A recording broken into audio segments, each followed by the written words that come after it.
ada orang mengatakan sesungguhnya manusia itu tidak ada, itu penjelasannya gimana, Mas?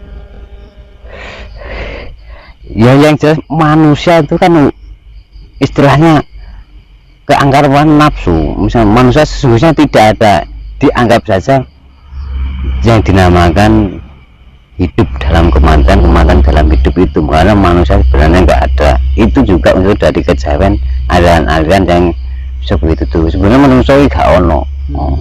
Sebetulnya katanya ada juga, sebenarnya manusia itu tidak ada manusia, makanya ya nggak ada sekarang. Makanya sekarang itu kan dulu saya bilang bisa delok sing jenis manusia jadi ono manusia sejati, karena tugas manusia menjadi manusia itu aja. Jadi ini manusia kok jadi manusia, makanya dikatakan manusia tidak ada manusia. Lah saya tingkah lakunya manusia tidak seperti itu, mana ada manusia? Kalau manusia tinggalnya seperti binatang rakus, tega tegel, mentolo, wis kalau sing gak duwe karo sing rekoso melalui tegel. Apa kuwi manusia? Gak ana manusia ini. Kalau sudah menjadi manusia ya saling itulah. Karena di lingkungan masyarakat ya wis lumrah umum di masyarakat, malah kesehatan rukun, sehat bermasyarakat. Kesehatan yang berharga, sehat dalam persaingan usaha, sehat itu yang berharga, bukan sehat jasmani kita. Hutang budi pekerti kita itu yang sangat berat pada Allah, bukan hutang budi kepada orang tua pun seberat apa mungkin ada juga yang mampu. Diibaratkan ya orang tua itulah, hargailah diri kita sendiri, orang tua itu menghargai kita sendiri juga. Diarani nek wong Gus, orang tua itulah Gusti Allah katon. Pangeran Katon ya. Pangeran Katon. Ya jelas pasti. Kadang kasih sayangnya ibu ini, ya kodanya ibu seperti itu, kan. Sudah dikodatkan ibu itu kan mengasuh anak seperti itu. Dan nanti anak yang perempuan juga jadi ibu.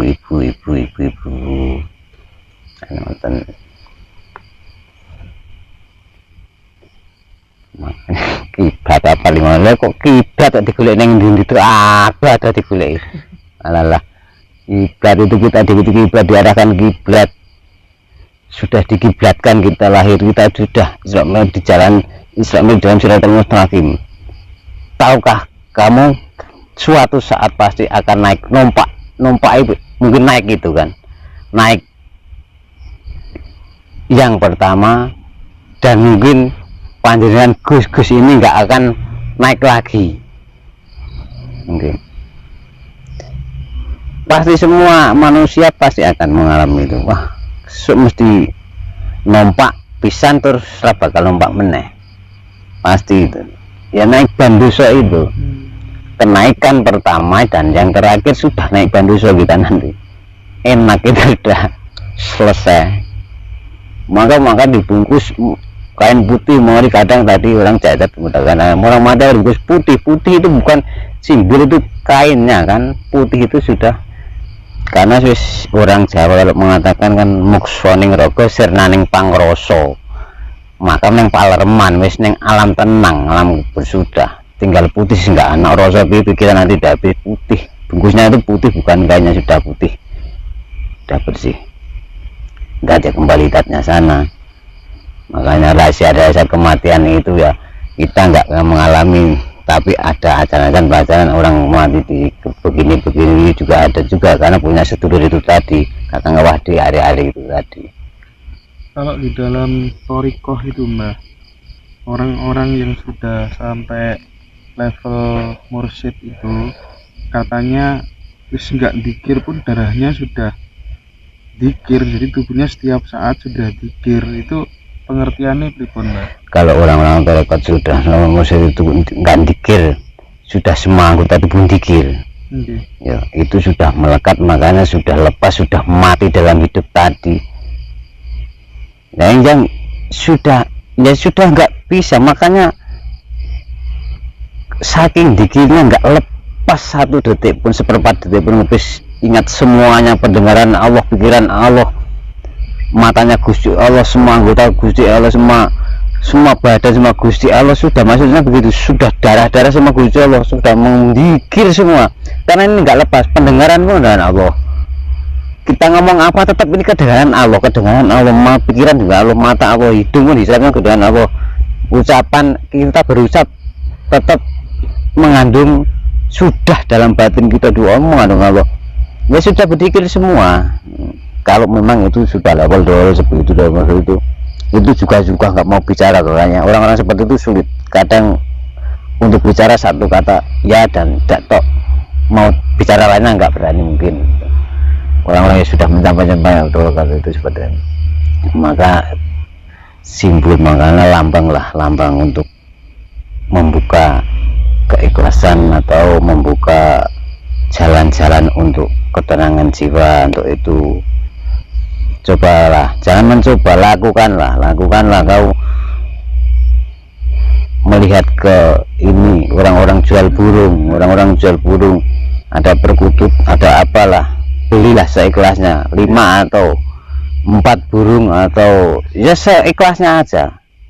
Memberi kita itu bukan uangnya, bukan ikhlasnya. Yang diberikan itu bukan uang, bukan rokoknya, bukan apa. Yang kita memberi itu ikhlasnya, yang diberikan kita memberi itu memberi ikhlas, bukan memberi benda-benda ini apa sih.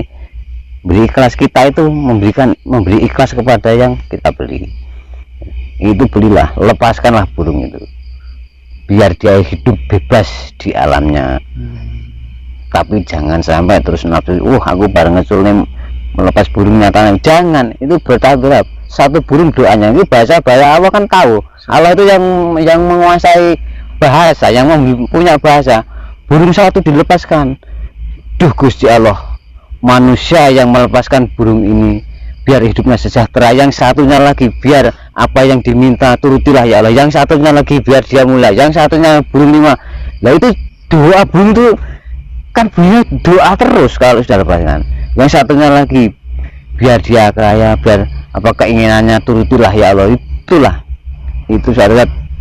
Nah, itulah sedikit dijalani, itu pun hal yang kecil. Maka bahaya burung ini yang Allah kan tahu bahasa apa yang dia yang membuat kok. Makanya mohon kepada Gusti Allah itu nggak usah begitu, sebisanya saisone basa kena jangan pakai kedok. Bosanya halus sampai nangis tapi hatinya pamrih meminta. Malu kita meminta kepada Allah. Penak menunggu jaluk neng aku pulang ngopo tak kayak. Hanya tugas kepada Allah, berterima kasih kan.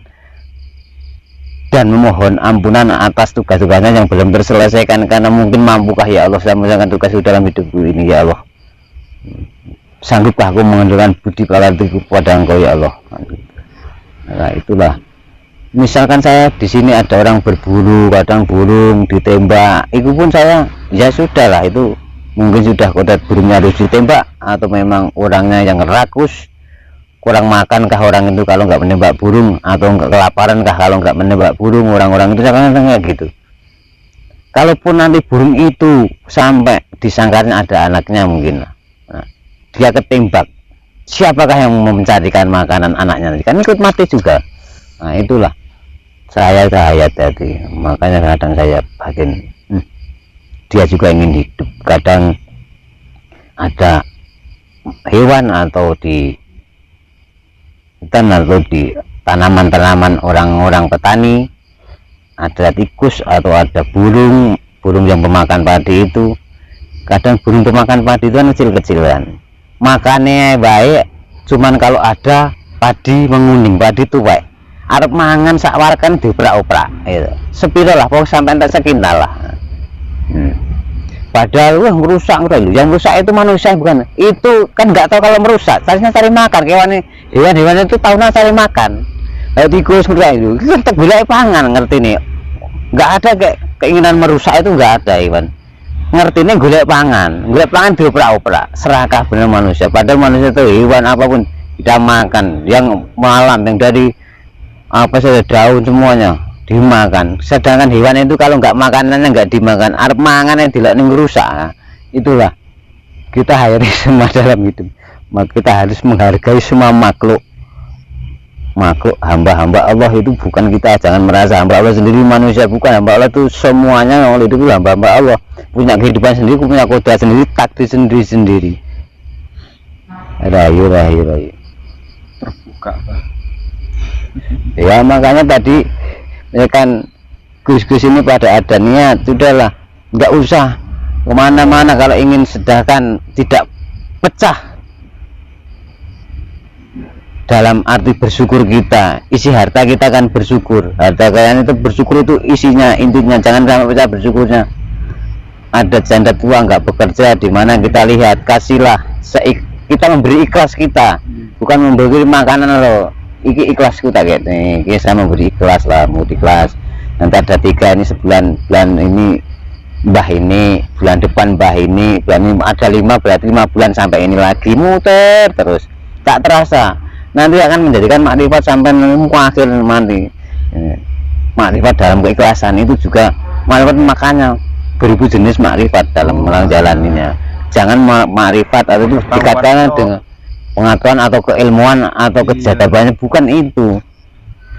Misalkan gus-gus panjenengan mengajarkan kebaikan kepada satu orang tek. Nah, satu orang ini ajaran panjenengan kebaikan diajarkan kepada sana. Kepada sana diajarkan, kapan wafat, makrifatnya terus.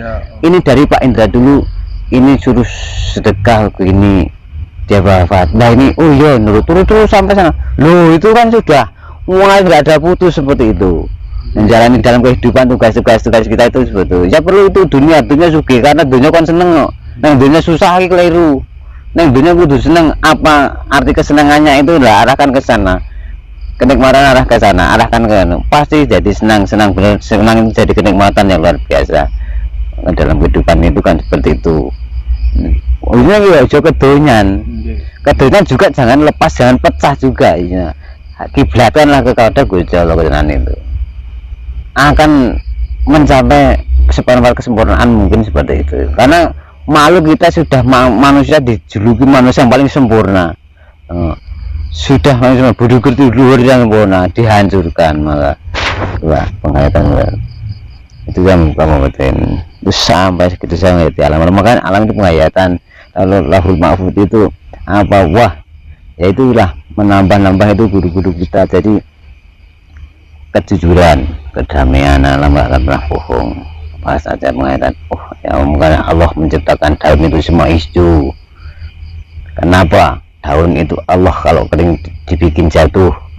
Kenapakah Allah membuat daun-daun yang kering itu jatuh dianggap itu? Enggak, karena jatuhnya daun-daun itu juga Allah itu sedemikian sempurnakah menciptakan semua untuk hamba-hambanya semua. Kita jangan merasa hamba Allah sendiri, kecuali di manusia itu semua mau Allah itu dihargailah. Karena menimbulkan orang bikin sapu, kotoran itu, sapu itu bisa menghasilkan, itu sudah dihayati juga. Oh iya, kalaupun daun itu nggak ada, mungkin nggak ada orang yang menjual sapu begini, itu berkabut-kabut itu. Kemudian yang seperti dikit-dikit itu kan, yang kecil-kecil itu. Nah, itu dalam perjalanan hidup, perjalanan hayati semua. Ini kita lepas bayi ya juga, karena satu burung doanya ini, ya Allah muliakanlah hidupnya yang melepaskan hidupnya. Betapa bahagianya dia di penjara, di dalam sangkar itu kumpul banyak orang, makannya rebutan, terus dia dihidupkan di alam bebas. Betapa bahagianya, itu bahagianya dia. Satu burung itulah kunci-kunci awal untuk mencapai kemarifatan. Dalam kemana kan, entah arahkan kemana, kemarifatan harta atau kemana, itu arahkanlah kemana aja. Yang penting jangan lupa keyakinan, jangan pecah kepada Gusti Allah itu. Kiblatkanlah semuanya ke Gusti Allah yang Maha Kuasa, Maha mengetahui segala hal. Jangan kedok, jangan kita memohon, kita menangis tapi pamrih, ya Allah aku mohon ini dengan tangis saya. Nah, aku tidak musuh ibahan malu. Semua itu sudah tahu semua apa ini kan. Malu kita meminta tolong atau meminta lagi pada Allah, malu kita. Sudah lengkap, kita sudah apa, kita tinggal menjalani aja. Makanya ini tidak belakang, nggak berdiri mata itu seperti channel, lihat belakang, tugas belakang itu mulai banyak. Kau akan kuat melihat belakang tugas yang panjanglah ke depan. Itulah ya, mudah-mudahan nanti ya namanya aja lengkap. Dunia itu manusia itu lengkap. Satunya ini, satunya itu, ya itu hargai semua. Kamu menghargai semua makhluk. Juga dia makhluk itu juga ingin hidup. Ya bolehlah kau melakukan sesuatu, tapi manfaatkanlah selayaknya lah, jangan asal aja merusak alam, merusak hutan gunung. Kurang apa yang saya pikirkan itu, ya makhluk-makhluk hamba Allah di gunung itu juga ingin hidup. Setelah gunung dihancurkan, maukah kemana dia? Itu dikembalikan kepada diri kita sendiri juga. Makanya Hayati berguru kepada diri sendiri, wis rasa berguru diri juga, pemikiran terjadi guru. Ini kan Mbak, bulan puasa Mbak, sebenarnya hakikat orang disuruh puasa itu intinya sebenarnya apa Mbak? Itu kan misalkan yang berpuasa kan mayoritas kan beragama Islam. Nah, beragama Islam itu diwajibkan, kalau beragama diwajibkan puasa. Nah, wajib puasa dalam beragama Islam, tapi itu kan kewajiban agama. Tapi yang namanya puasa jadi misalkan yang saya pernah dengar Rasulullah dulu di gua itu kan kejar orang kafir, makanya dia imsak itu berhenti, masuk, sudah saatnya masuk gua. Makanya kalau memang puasa yang sejati yang saya hayati sebenarnya, orang puasa itu kalau siang sebenarnya boleh ketemu orang tapi tetap diam, tempat sepi lah kalau pas puasa siang. Karena orang puasa ini bukan hanya lapar dan dahaganya, pasti kuat, anak-anak kecil pun kuat kalau gitu. Kenapa kita sehari nggak makan, nanti sore menunya melebihi yang 3 hari ada apa-apa ini. Makanya orang puasa ini ketemu orang satu ngomong pasti merasa temannya pasti batal, padahal namanya puasa itu sudahlah segalanya puasa. Misalkan kita ketemu lah ngobrol, pasti obrolan itu pasti ada belasannya. Makanya benar puasa sudah, kalau siang sudah ketemu. Kalau misal kewajibannya lah, orang-orang puasa itu kalau siang itu ketemu itu tetap diam, paling ke nengok sudah itu. Kalau malam terserah, karena aturannya malam kan nggak puasa. Itu malah baru di gua kalau sudah menjelang sore dia pergi ke makanan, kalau sudah mau menjelang pagi imsak berhenti kita masuk. Maksudnya itu dalam saya itu. Makanya yang siapa yang merasa Rasulullah maka lakukanlah seperti itu. Makanya jangan punya kedok-dok, misalkan menjadi umat Rasulullah di punya kedok itu apa-apa Rasulullah malu, misalkan sama-sama umat Rasulullah kita nggak akur lah, padahal sama-sama umatnya malu. Terus padahal Rasulullah itu nggak begitu, misalkan itu aku ini ya itu hak sendiri. Maka kita hargai, kita hayati semua itu yang kita lihat, yang kita alami, yang kita pikirkan semuanya. Makanya tadi inna simbol kesenangan, ini kesedihan, tetap ke depan biar sampai ke langit itu menembus Allah, sampai ketemu Allah itu tetap ke depan. Maka dalam perjalanan kita jangan sampai nggak nengok kanan, nggak nengok kiri. Maka lihatlah saudara kita yang senang, kita ikut senang lah. Kalau saudara kita senang, senang. Kalau lihat ke kiri susah, kita haruslah ikut bersedih lah. Jangan tetap senang-senang, kita juga ikut prihatin itu saudara kita yang sedih. Bagaimana caranya nggak sedih lah.